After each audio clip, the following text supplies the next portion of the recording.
that this is the Democrats' plan because even before January 6th, Biden came out and said a new war on terror against domestic extremism is my number one legislative This is priority. going to be my evidence. When people say, oh, prove it, I'm like, all right, here you go. Shootings to give all of these agencies more power to surveil and monitor and control our dissent and free speech.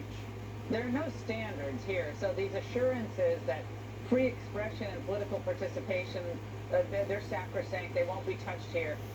There's no checks and balances. Whatever they consider to be hate speech at the moment, maybe if it's you post something against lockdowns, that's hate speech. Maybe if you criticize, I don't know, some new spending bill, that's hate speech because certain people are going to get that money.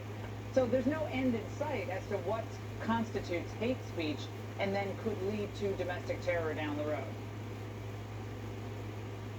Yeah, this is the problem with the very similar attempt, the controversy that just erupted where the Department of Homeland Security announced they were creating a board to combat quote-unquote disinformation. In theory, nobody's against disinformation, and there, too, they promised, they said, oh, this board is actually going to protect your civil liberties so you don't need to worry.